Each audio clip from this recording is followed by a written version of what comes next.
शिकले कुठं क्लासला चाललीस वाटतं? बाहेर जायचं म्हणलं का नाही की निस्ती बारक्या पोरावानी बागडतच असतीस बघ. अहो नाही मामी, आज क्लासला सुट्टी आहे. वय मग एवढ्या गडबडीने चाललीस तरी कुठं म्हणायचं? अहो ते यास्मिनच्या घरला चालले. ते जरा अभ्यासाचं विचारायचं होतं ना. दम लय मोठी बॅरिस्टर होणार आहेस माहिती मला. इकडे जरा इकडे. काय मामी? काय? आधी मी काय सांगते ती ऐक. मला का नाही एक बेस्ट आयडिया सुचली. काय हो मामी? आपण काय करू, आपण सगळीच हे घर सोडून सातारला राहायला जाऊ. काय? कशी वाटली आयडिया? अहो पण मामी असं काय मध्येच काढलंय तुम्ही? अगं असं काय करतीस? जेडी आणि भैया त्यांच्या त्यांच्या घरला राहायला जावं असं वाटतंय का नाही तुला? म्हणून म्हणते मी. म्हणजे अहो मामी तुम्ही काय बोलताय? मला काय बी कळना झालंय. आपण सातारला गेलो तर असं कसं होईल? अगं काही डोकं आहे का खोकं आहे तुझं? कसं कळत नाही तुला? आपण सगळी सातारला राहायला गेलो की मग काय होणार? काय? अगं जरा विचार कर की, आपण तिकडे राहायला गेलो मग भैया आणि जेडी ते बी आपले संग येतील का नाही? हा मग आपण काय करायचं, हळूहळू एक एक जण इकडे निघून यायचं. म्हणजे जिजींना हवामान मानवत नाही, ह्यांना कारखान्याला जायला लांब पडतंय अशी कारण आहेतच की आपल्याला सांगायला. असं करता करता आपण सगळी जण परत येऊ.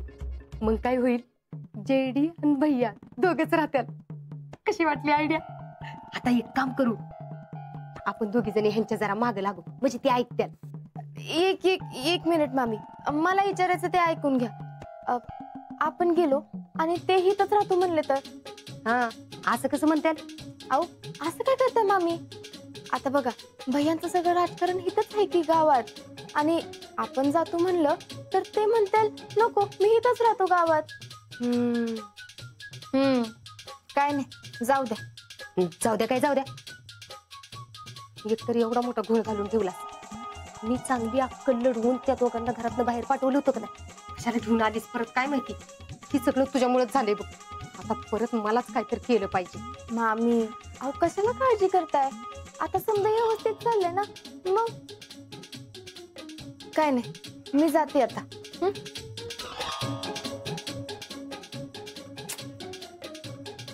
आता मलाच काहीतरी बघायला पाहिजे.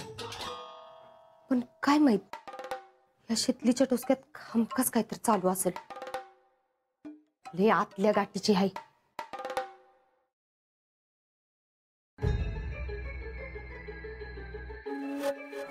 तीच तर. अहो 100% तिच्या डोक्यात काहीतरी प्लॅन चाललाय म्हणजे चाललाय. अहो तुम्ही गप्प बसा जरा. इतक्यात तर ती शितली कसला बी प्लॅन करणार नाही हे मला पक्क माहितीये. असंच आतापर्यंत तिला साधी समजून माती खाल्ली. ओ माती तुम्ही खाल्ली, कायम तुम्हीच खातालात. म्हणून म्हणते आता जरा माझं ऐका. जयश्री, आमचा इगो हर्ट करू नका. आता इगोचा काय संबंध यात? माझ्याकडे हुकमाचा इक्का होता, अजिंक्य,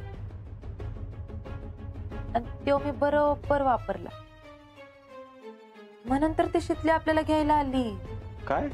वय अजिंक्यच्या सांगण्यामुळे शितली आपल्याला घ्यायला आली, आणि ती अजिंक्यच्या शब्दाबाहेर जाणं शक्यच नाही. त्यामुळे एवढ्यात ती कसला बी प्लॅन करत नसती. अहो पण अजिंक्य तिकडं बॉर्डरवर, ती हित काय करते तिकडं बॉर्डरवर, कसं कळणार? अहो आपण हाय की कळवायला. काय बी टेन्शन घेऊ नका उगाच. काय तुम्हाला एवढा कॉन्फिडन्स म्हटलं, आम्ही तरी काय बोलणार. पण त्या शितलीच्या मनात 100% काहीतरी चाललंय आणि आम्ही ते शोधून काढणार. तिचं तिकडे काय बी करा ना, ती मला काय घेणे तिने.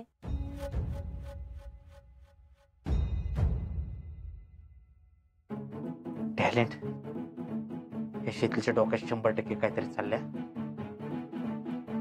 गाफील राहून चालणार नाही. काम करा, आजपासून तिला फॉलो करा आणि आम्हाला येऊन सांगा. यस, निघा.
डरे हुए क्यों हो?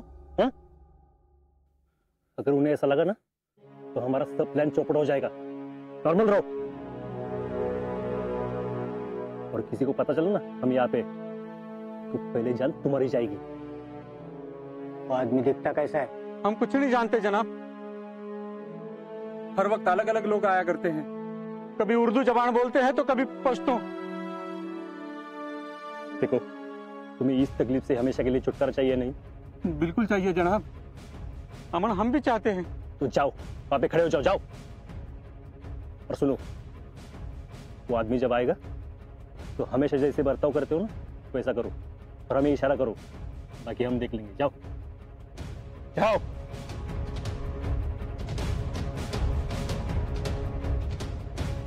डरो मत, तुम्हें कुछ नहीं होगा, ये मेरी गारंटी है। हम तुम्हारा बचाव करने के लिए आए।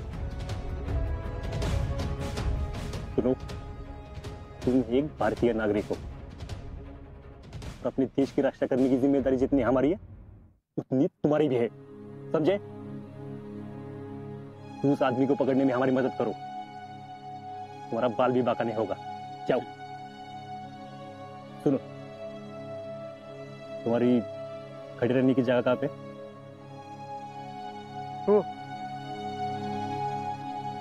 जाओ जाओ जल्दी। जी जी।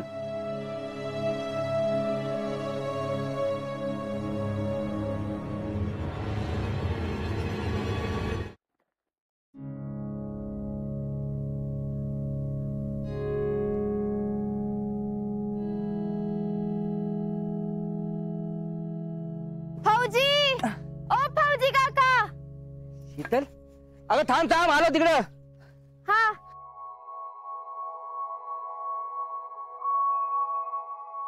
शीतल, फौजी काका कसं काय, बरं आहे ना? मी आहे की बारा. अगं पण तू इथं माळावर, घरी सगळं सगळं ठीक आहे. बरं, पाणी बिरी पाहिजे का? नाही नाही नको. बरं, आजाचा काय निरोप घेऊन आली होतीस? नाही, माझंच काम होतं तुमच्याकडं म्हणून आले. बर, काय ग? अहो ते वयो, तुम्ही आजकाल गावात कसं काय दिसत नाही? अगं इकडे काम असतात ना, मग नाही येणं होत. असं काय काम करता तुम्ही इकडं? तो राहुल्या तर काय बाय सांगत असतोय, तुम्ही इकडं कुणाला फिरकू देत नाही, काय सांगत बी नाही. अगं असं काही नाहीये, आपलं असंच. गावात तरी कोण आहे माझं? तो उगा आपल्या रिकामा बसण्यापेक्षा काहीतरी करत राहायचं झालं. अगं सांगतोय की येळ आल्यावर सगळं. बरं, तू इथं कशाला आली होती ते सांग. मला तुमची मदत पाहिजे. बर, मला असं वाटतंय, येत्या 26 जानेवारीला आपण आपल्या भागातल्या शहीद जवानांच्या कुटुंबियांचा सन्मान करायचा.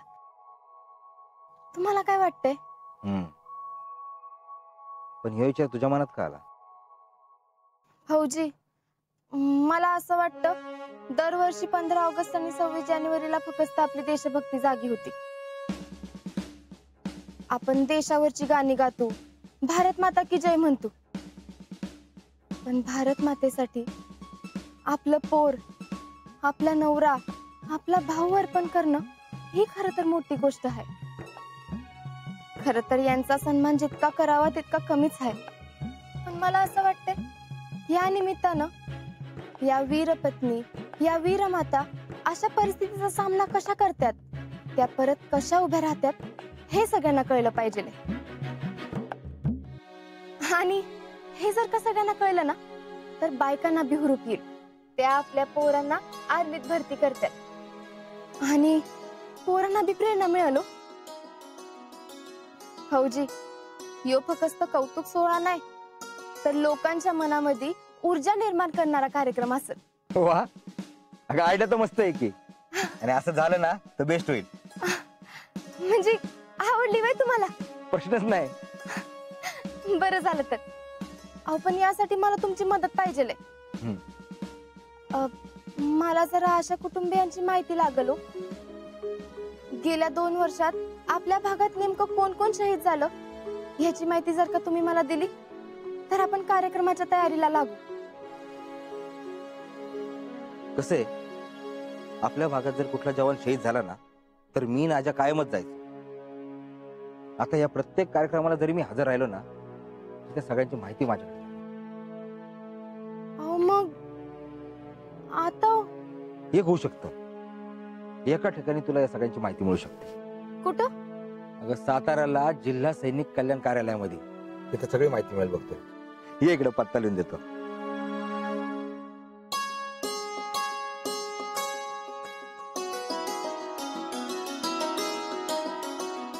हा, आणि तिथं जाणार असशील तर मी बी येईन तुझ्या बरोबर. खूप मोठी जबाबदारी घेतलीस बघ. आता थांबून चालणार नाही. पण ही तू जबाबदारी घेतलीस खरी, सगळं प्लॅनिंग नाही झालं पाहिजे. सगळ्यांचा यथोचित सत्कार होणं, सन्मान होणं साधी गोष्ट नाही बाळा. वय फौजी, अवघड तर आहे पण माझ्यावर विश्वास ठेवा. मी करते सगळं. राहुल आणि यास्मिन बी आहेत की मदतीला. तुम्ही मार्गदर्शनाला आहे. आपण अख्ख्या गावाला घेऊन येऊ, कार्यक्रम करू. करू की. आणि हे बघ, कधी बी कुठं बी मदत लागली ना सरळ माझ्याकडे यायचं. होय, नक्की येते. बर, आता मी येते. आणि हो, ये मिळाला तर घरी येऊन जावा चहा प्यायला. अगं येतो की. शीतल, बघ तू स्वतः एक वीर सैनिक पत्नी आहेसच. म्हणजे काम हातात घेतलं ना ते लाख मोलाचं आहे बाळा. खरं तर आजसारखे सैनिक या मातीत जन्माला आलेच पाहिजेत. पण त्यांना साथ देणाऱ्या तुझ्यासारख्या वीर सैनिक पत्नी पण त्यांना मिळायला पाहिजेत हे तितकंच खरं आहे.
काय ती शीतली फौजीला जाऊन भेटली? हो भैया, आणि त्या शीतलच्या हातात कसली तरी वही होती आणि त्या फौजीने त्यात तिला काहीतरी लिहून दिलंय. वही? कसली वही? काय माहित भैया. तुला बघता आलं नाही का रे मग? अहो भैया, आता मी काय जाऊन विचारू का फौजींना कसली वही होती, त्यात तुम्ही काय लिहून दिलंय? टू मच कन्फ्युजन त्याच्या आईला. त्या फौजीचा काय संबंध बरं? हा, आता तू ठरवणार का मी या घरात राहायचं का नाही ते? नाही भैया, जयश्री म्हणती त्यात तथ्य वाटतंय मला. म्हणजे शीतलच्या डोक्यात तसं काही नसेल, पण तिच्या डोक्यात वेगळंच नक्की काहीतरी चाललंय. अरे काय चाललंय? काय चाललंय ते कळलं पाहिजे ना आपल्याला. कधी कळणार? तो काय मॅटर तो कळला पाहिजे. टॅलेंट हे लवकर कळलं पाहिजे, नाही तर सगळं आपल्या अंगलट येईल. बघा, शोधून काढा.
भारतीय सेना के होते हुए किसी भी भारतीय को डरने की जरूरत नहीं है.